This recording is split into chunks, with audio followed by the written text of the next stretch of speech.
We're going to move on. Again, there's no old business, but under new business, we need a quick update from the co-chair on the King Kennedy Dinner, Ms. Deborah Mitchell. She here? Yes, sir. Thank you. Oh, good afternoon, everybody. Good afternoon. All right, I'm gonna make this real quick, but it's still important. My name is Deborah Mitchell, and I'll be co-chairing the 2013 King Kennedy Dinner. How many people are excited about it? All right. Get excited if you're not. Let me just give you some details. It's going to be Tuesday, February 19th, 2013, 7 p.m.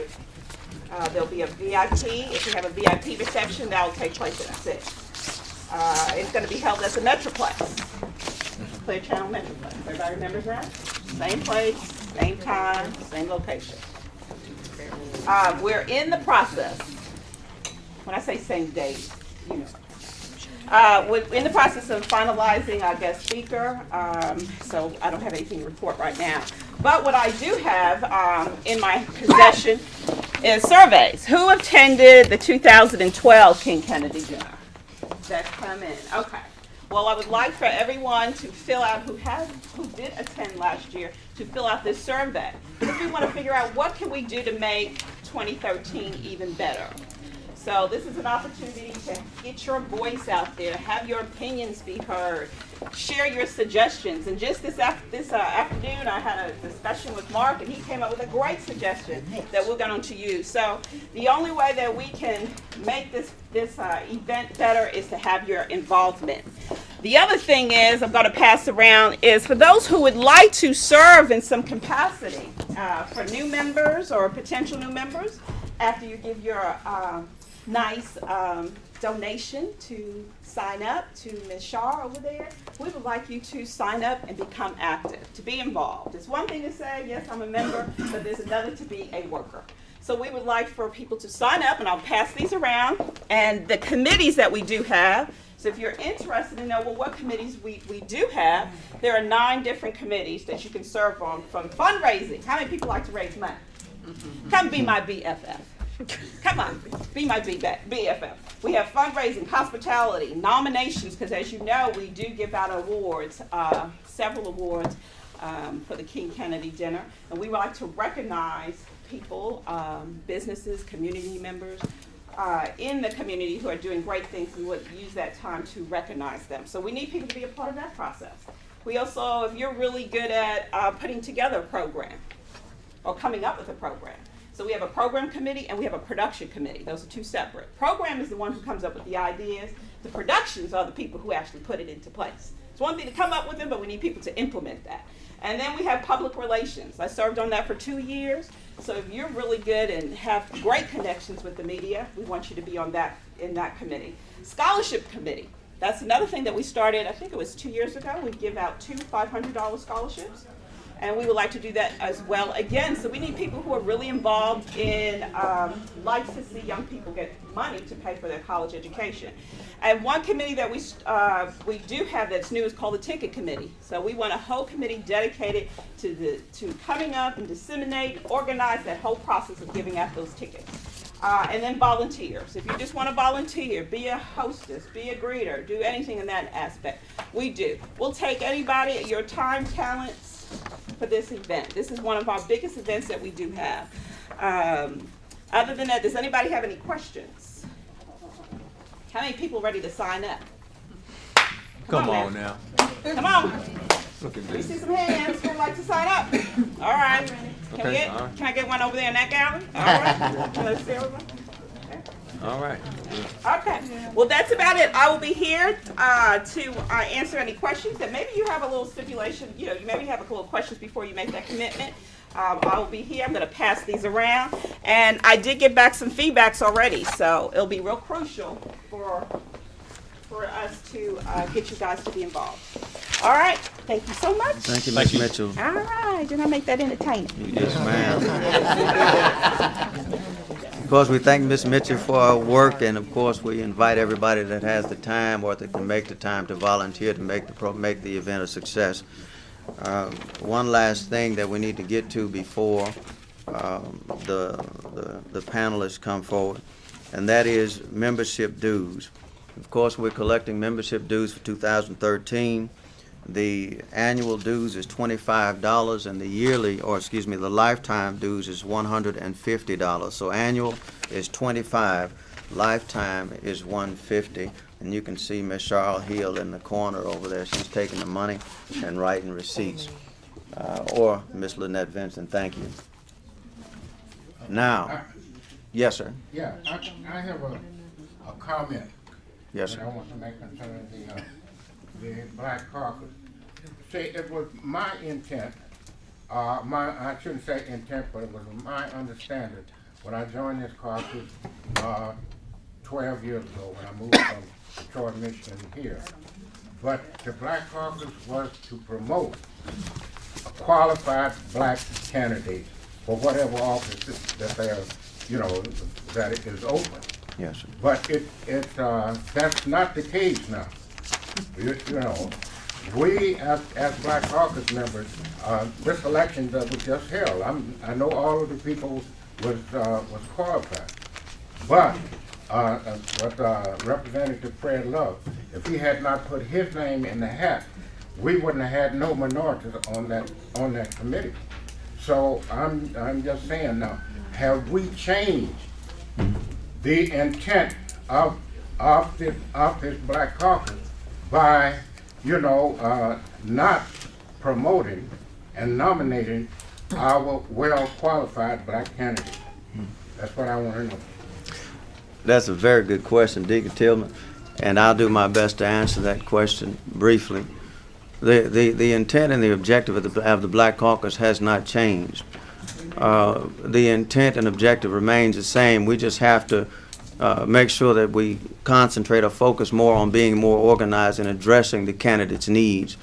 One of the major issues, and these gentlemen and ladies are going to talk about it this afternoon for at least about 1 hour, is that we need to understand the things that impede African American candidates from being successful.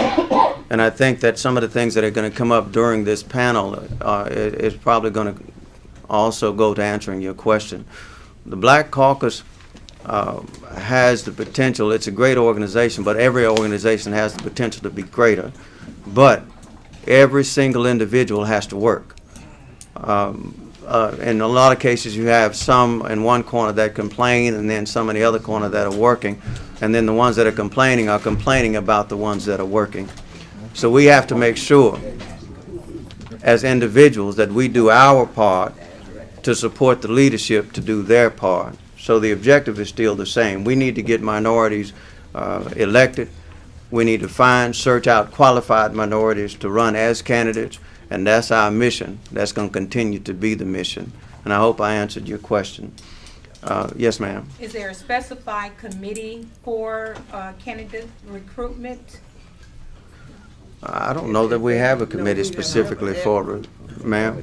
We have not had one in the history, but it's a need now more than ever. That's an Maybe that excellent should be a- suggestion. And Mr. Chairman, maybe that's something that the bylaws committee is gonna be meeting in Yeah. over the next few weeks, and maybe that's something that we may take up, or should take up, and maybe make it part of some of our activities. what's your name? Janice Roberts, Jefferson County. Okay, Janice Robertson, Jefferson. Thank you. Excellent suggestion. All right, we need to get our panelists up here. What we're going to do is, the officers are going to yield the floor. We have Representative-elect Eddie Armstrong that's going to come up here, and he's going to moderate the panel.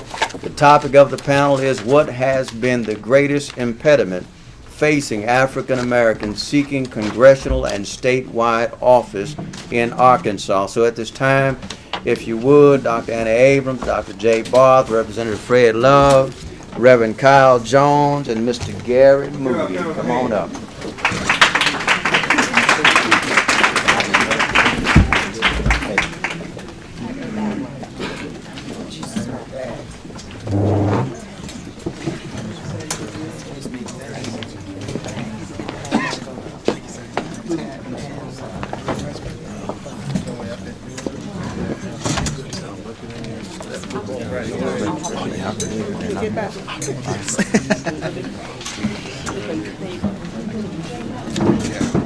It's just this football on the walls, right? Oh, I didn't know.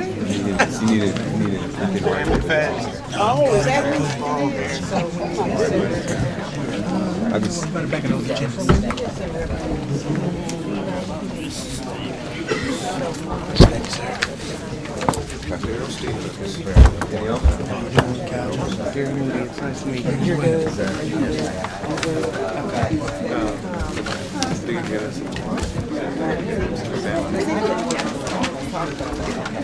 Hey, Lynette. Yes, sir. Make sure everybody signs one of those. I need some paper. That's For the sake of time, good afternoon, ladies and gentlemen. Good afternoon. Again, my name is Eddie Armstrong, representing the legislature here in North Little Rock. You all sitting in the heart of my district, and it is a distinct honor that I don't take lightly. And hopefully, got some big shoes to try and stomp on and walk in with our former representative, former state senator, Tracy Steele, who I admire and respect greatly. So this afternoon we're going to jump right into our panelist discussion here. And before we get into it, I'd just like to give you a little background information on each of our panelists, and like for you all to please give them a welcoming round of applause for them giving their time today. Our first panelist is Miss Annie McDaniel Abrams. She's a community activist. I could go on and on about this entire blueprint here, but you all know Miss Abrams very well. I admire her, sat in Indian style on her floor many a days, and got great wisdom and knowledge. So please welcome Miss Annie Abrams. We've got Dr. Jay Barth. He's a professor of politics at Hendrix College in Conway, Arkansas. He's also the chair of the Department of Politics and International Relations. Dr. Barth has a wealth of knowledge and insight on not only the plight of African Americans across our state as it relates to economics and health disparities, but he was also once a former candidate for state senate and a friend of mine. So please welcome Dr. Jay Barth. Reverend Kyle Jones. He's a McNair Scholar in the McNair Scholars Program. He's actually the program coordinator at Henderson State University in Arkadelphia. He is the pastor, I believe, of Mount Friendship Baptist Church. Am I correct? Yes, sir. Will you all please welcome Reverend Kyle Jones. My distinct colleague and mentor in the House of Representatives.